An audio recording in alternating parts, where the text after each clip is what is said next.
Welcome to the New Life Stories channel. We hope you will have fun with us. Enjoy watching. In a quiet suburb of Oakwood, a spacious house with a carefully tended garden stood out from the rest. It was the home of Adeline Richardson, a 75-year-old lady known in the neighborhood for her sweet kindness and a garden full of bright colors. But the joy of the colors in the garden contrasted with the sad silence in her home. William and Grace, her children, had moved away many years ago, and visits, which had once been frequent, had become infrequent and finally ceased. Sitting in an old armchair in the living room with a cup of tea in her hand, Adeline stared fixedly at the family portrait on the mantel. William and Grace's youthful smiles, next to Adeline's late husband, seemed to belong to another life. "William, Grace, where are you, my dears?" Adeline whispered. Her voice trembled and her eyes clouded with tears.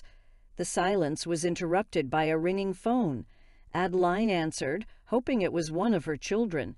"Mom, it's me, William," the voice on the other end of the phone announced, and Adeline could hear the relief in her voice.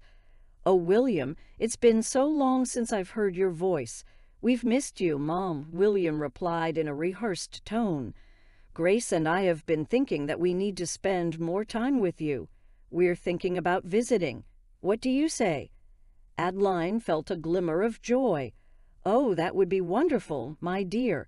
I can't wait." As she hung up the phone, Adeline's smile lit up the room. She had never imagined that this phone call would be the beginning of a series of events that would change her life forever. On a cold, dark fall night, car headlights illuminated the entrance to Adeline's house. William and Grace, both with concerned expressions on their faces, got out of the car and walked to the front door. Grace, the younger of the two, with perfectly applied makeup that hid the signs of time, looked at William questioningly. "Do you think she'll believe us?" she whispered nervously. William, aged with deep wrinkles of worry on his face, looked at Grace, his gaze stern but determined. "She has to believe us, Grace. We have no other choice." They knocked on the door and were greeted by Adeline's beaming smile. "William, Grace," she exclaimed, hugging both of them warmly. "Come in, I've made dinner."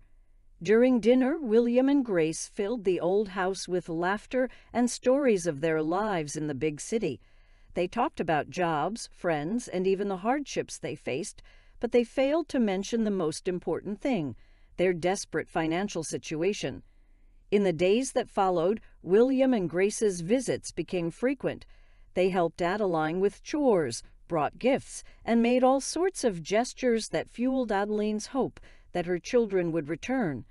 "Mom," William began one evening, "Grace and I were talking. We miss you and we think you miss us too.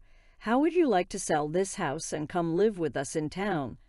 Adeline, surprised at this suggestion, looked at her children and tears of joy came to her eyes. She could hardly believe what she was hearing. Being able to live with her children again was all she wanted. However, she had no idea that her dreams were about to turn into a nightmare. For days, Adeline pondered William and Grace's offer. She loved her home, but the thought of living with her children, seeing their faces every day and sharing their lives overwhelmed her feelings. Finally, one evening, she made a decision. "William, Grace, I've thought a lot about what you said," Adeline began, her voice trembling, "and I've made a decision. I have decided to sell the house and come to live with you." Brother and sister exchanged glances, their faces hiding the satisfaction they felt. "Oh, Mommy, we're so happy," Grace exclaimed, standing up to hug Adeline. "You'll like the town, I'm sure." Once the decision was made, things moved faster. The house was put up for sale, and to Adeline's surprise, it sold in no time. She found herself surrounded by boxes and packages. Her belongings were being packed for the move. Packing her photo albums, Adeline felt a pang of sadness as she said goodbye to her home. It had been her home for so many years. "I'm going to miss this place," she said quietly, stroking the frame of an old photo. "Don't worry, Mom," William said, putting his arm around her shoulders reassuringly. You'll love the town, and most importantly, we'll all be together." At that moment, Adeline didn't notice William and Grace glancing over at each other. She was far from thinking there was any true intent behind their comforting words. Finally, the big move took place. Adeline, feeling excited and nervous, said goodbye to the house and neighborhood she loved so much.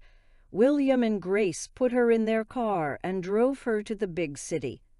"Mom, you're going to love the view from our apartment window," Grace said, trying to lighten the heavy atmosphere. "And the parks and the stores. Everything will be new and interesting." When they arrived at their destination, Adeline was greeted not by a cozy apartment, but by the entrance to a large nursing home. The walls were painted in pastel colors, and the gardens were well maintained. "William, Grace, there must be some mistake," Adeline said, confused. "This is a nursing home." "Mom, we're sorry we weren't honest from the beginning," William began, his voice shaking. He avoided her gaze. "We can't keep another person in our apartment any longer, and with the money from the sale of your house, we were able to provide you with a safe and comfortable stay here." Adeline felt her heart clench. She looked at Grace, hoping to see some indication that this was just a tasteless joke, but Grace's face was serious and her eyes filled with tears.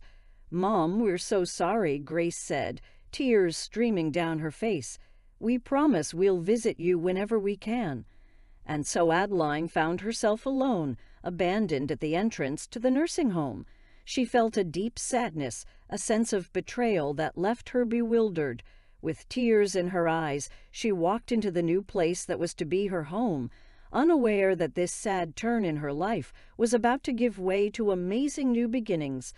Living in a nursing home was a big change for Adeline. She missed the freedom of her own home, the familiar garden, and above all, the hope of being together with her children again. But she was a strong-minded woman and decided to face the situation head-on. One afternoon, sitting in the garden of a nursing home, Adeline saw an old house for sale across the street. Something about the house caught her eye. It seemed lonely, like herself. Remembering her hidden savings, Adeline decided to buy the house. When she shared this news with her children, they laughed, doubting Adeline's ability to take care of an old and unused house. But Adeline was determined. "I'm stronger than you think," Adeline said, looking into William and Grace's eyes, "and this will be my home."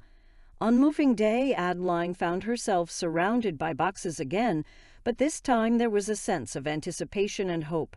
Shortly after moving in, Adeline met her neighbors, a young couple with 4-year-old twins, Jessica and Melvin, who were kind enough to offer to help with necessary repairs to the house. "Miss Adeline, this house needs some love," Melvin said, looking at the weathered house, "and I think we can help you with that." And so a new friendship blossomed, and Adeline, even when she found herself in a difficult situation, found that she was surrounded by people who genuinely cared for her. It was a turnaround she hadn't expected, but deeply appreciated. The following months passed in a whirlwind of events. Jessica and Melvin and their adorable twins, Linda and Peter, helped Adeline turn the old house into a place to live. They painted the walls, repaired the roof, and tidied up the garden. Adeline, despite her age, was determined to help in any way she could. "Mrs. Adeline, you need to rest," Jessica scolded when Adeline insisted on helping her plant flowers in the garden. "My dear, I have never felt so alive," Adeline replied, her face radiating joy. The old house began to come to life. The walls took on new colors, the garden bloomed, and the house, once so lonely, was now filled with laughter and conversation. William and Grace, watching from the sidelines, could not believe the transformation. They had not expected Adeline to be capable of such a feat. However, their surprise turned to anger and resentment. They felt cheated, believing that Adeline had hidden the money from them. "Mama, you really surprised us," William said during one of the visits, a fake joy in his voice. "Yes, Mom, you really showed us how independent you are," Grace added, her smile never leaving her eyes. But Adeline, happy in her new life and oblivious to her children's feelings, only smiled and thanked them, unaware of the storm brewing. Life in the old house was just beginning, and with it new surprises awaited her. After tidying up the house, Adeline began to explore every corner, every room, learning all the secrets of the place. One afternoon, going down the creaky stairs to the basement, Adeline noticed something unusual. The basement was damp and dark, filled with old boxes and dusty furniture. In one corner stood a large old chest with a lock. Adeline's curiosity was immediately piqued. Jessica, noticing Adeline's excitement, suggested, "Perhaps Melvin could open the chest for you, Mrs. Adeline." With Melvin's help, the chest was opened, and it revealed a stunning collection of jewelry and gold, each piece more dazzling than the last. Adeline was stunned, unable to believe the riches she had discovered in her own home. "This is incredible, Mrs. Adeline," exclaimed Melvin, his eyes widening with amazement. "You are a lucky woman." Adeline, however, was stunned. She decided to keep her find a secret, sharing it only with her lawyer, who advised her to keep the valuables safe until she decided what to do with them. Over the next few days, Adeline reflected on her find in the basement. The wealth she had found would have changed anyone's life, but for Adeline, the real value lay in her friendship with Jessica, Melvin, and their twins. No amount of money could buy what they shared between them. After realizing this, Adeline began to think of a plan that would turn the lives of everyone around her upside down. Years passed, and Adeline became an integral part of Jessica and Melvin's family. The twins, Linda and Peter, viewed Adeline as a grandmother, running to her with school stories and asking for advice. Adeline, in turn, delighted in their presence, her smile always growing brighter when she was with them. But the passage of time brought problems as well. Adeline's health began to deteriorate, and old age proved to be a formidable opponent. Yet she never gave up, always finding joy in the little things. "Adeline, you need to take care of yourself," Jessica warned, worried about Adeline's health. "And I am taking care, dear, I am," Adeline replied with a smile. "I'm surrounded by people I love, and that's what matters." Life went on, filled with laughter and memories. The family Adeline found in Jessica, Melvin, and their children was a gift she never expected, but for which she was eternally grateful. Meanwhile, William and Grace remained obsessed with their mother's wealth, convinced that she was hiding a fortune. They made plans to make sure that this wealth ended up in their hands, unaware of the treasure that Adeline had discovered in the basement. And so, on a cold winter evening, Adeline, sitting in her favorite chair and looking at the flickering fireplace, made a decision. She called her attorney and began drafting her will. The choices she made that evening would be the last and most amazing chapter of her life. Adeline's health continued to deteriorate for months.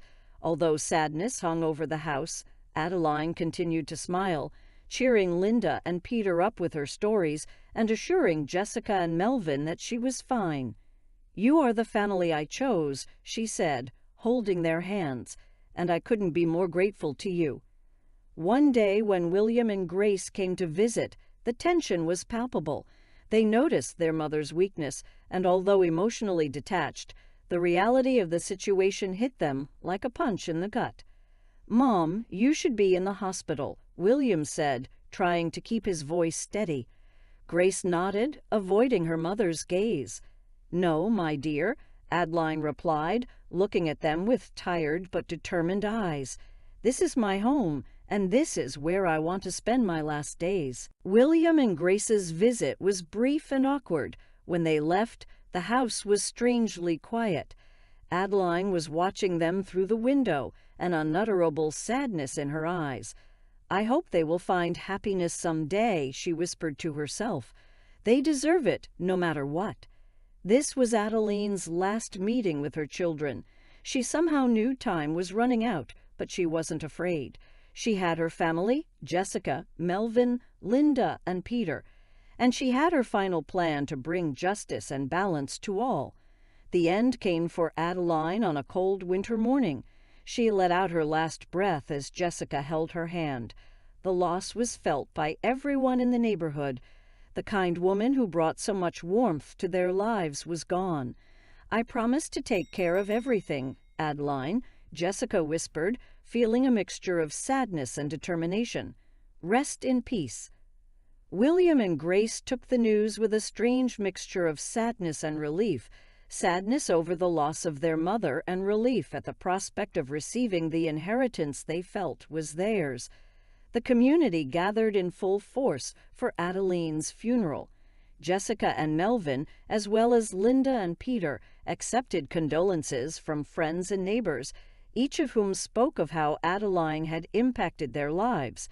At the end of the funeral, a serious-looking attorney approached the family.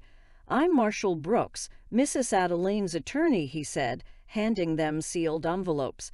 "She asked me to deliver these after the funeral. There's a reading of the will next week." Everyone's eyes widened at the mention of the will.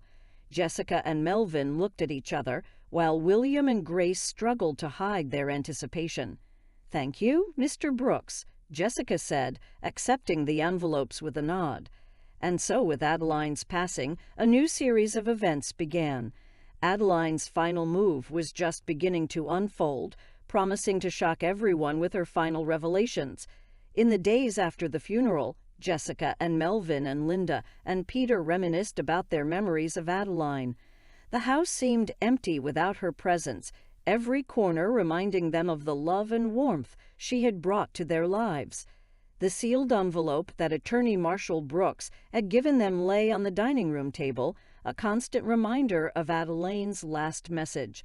Finally, one evening Jessica decided to open it.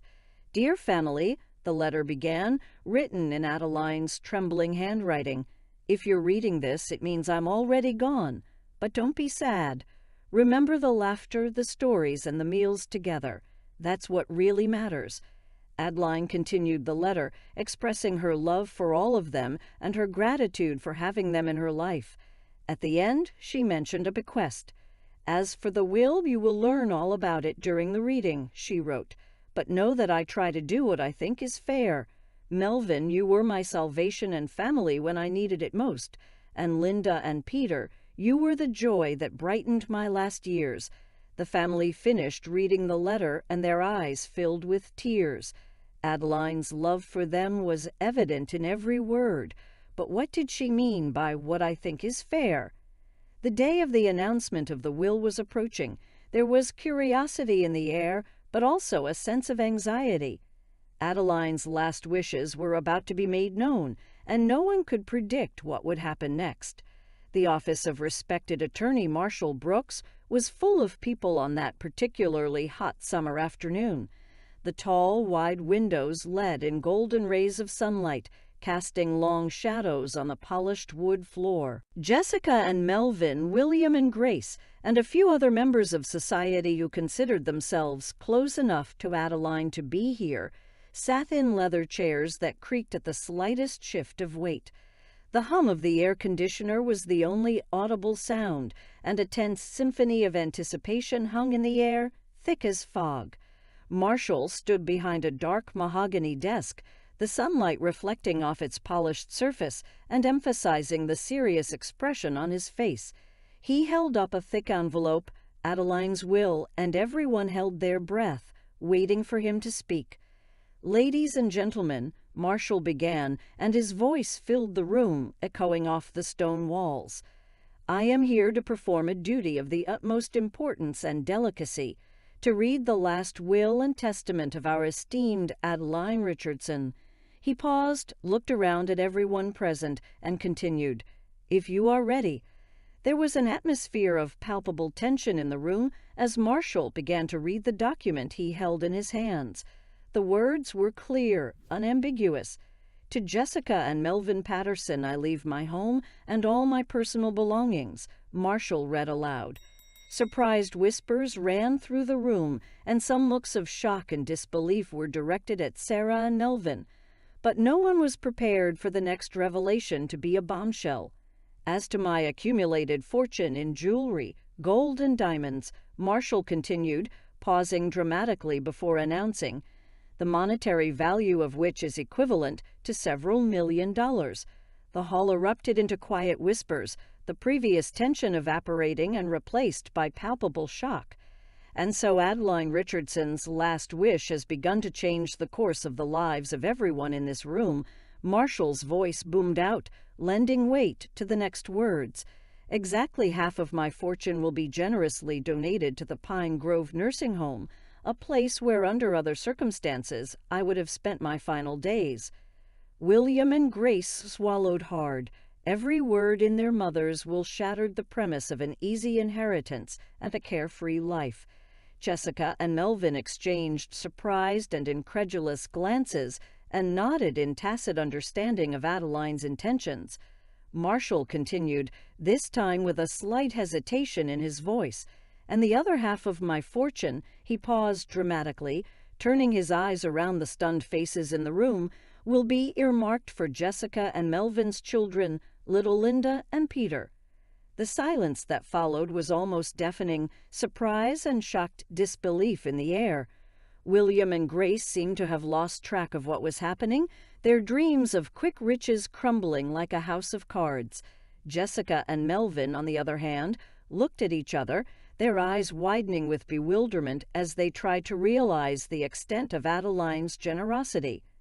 After all, Marshall finished reading, choosing his words carefully. Adeline left one last message for her biological children, William and Grace. He paused, taking a deep breath before continuing. I hope you find the happiness you seek, and remember, money is not a source of joy. Real joy comes from the people we love and the way we treat others. As for my money, you have already received the portion you received from the sale of the house. In a situation where I felt cheated and almost coerced, you won't see another dime. The room immediately turned into a whirlwind of conflicting emotions. William and Grace ran out of the room with expressions of anger and disappointment, the echoes of their departure still in the air. Jessica and Melvin were practically motionless, trying to comprehend Adeline's unexpected generosity. One thing was clear, however. Adeline's last wish had turned everything upside down, and nothing would ever be the same again. William and Grace were furious. How dare Adeline leave most of her fortune to strangers and a nursing home, lamented William. It's not fair, Grace agreed as they settled into the car after the reading of the will. We're her children, that money should belong to us. We'll contest the will, William said, his eyes glittering with determination. She was decrepit, she didn't know what she was doing. Meanwhile, Jessica and Melvin were in a state of shock.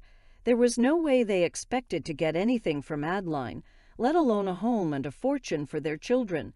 We can't accept this, Melvin, Jessica said, visibly shaken. She was our friend, not our benefactor. I agree, Jessica, Melvin replied, taking her hand, but maybe we can use this condition to do something good, like Adeline would have wanted. As the storm broke, Adeline's last will and testament sent the town into a frenzy. The following weeks promised to be filled with tension as the heirs apparent prepared for a battle that could change their lives forever. The following weeks were filled with great tension. William and Grace went to the best lawyers money could buy in an attempt to contest Adeline's will. She was decrepit. Her mind was not clear when she made that will, William argued in court.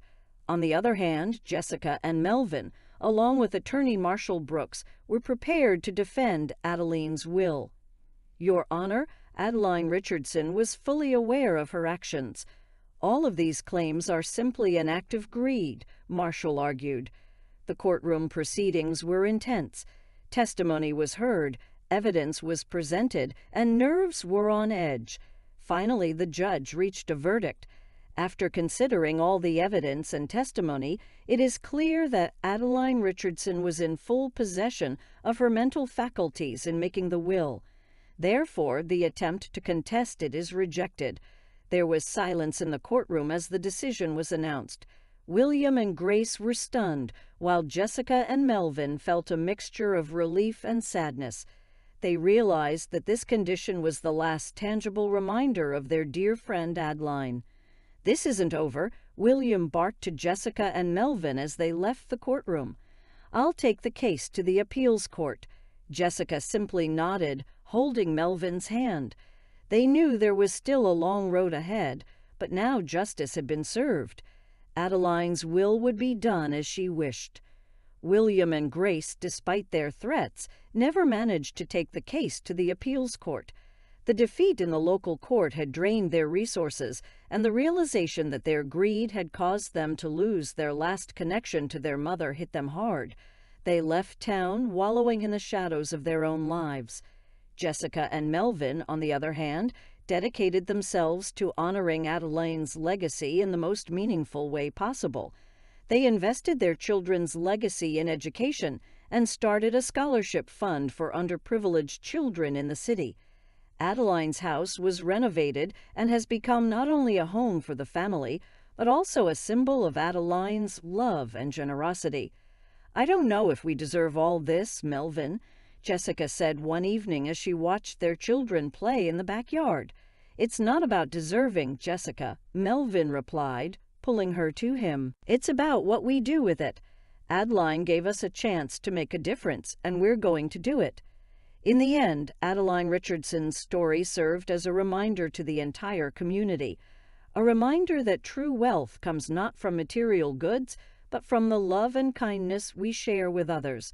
Her memory lives on, not only in the beautifully restored home or the scholarships awarded, but also in the hearts of those she touched with her generosity and love. And as always, life went on in Pine Grove, a small town with great stories and even greater life lessons.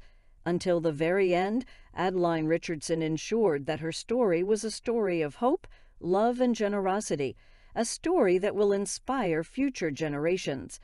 Dear friends, if you are interested in this story, please share your thoughts in the comments and give it a like or a dislike, and maybe you will want to subscribe to our channel. Thank you all. Until new stories.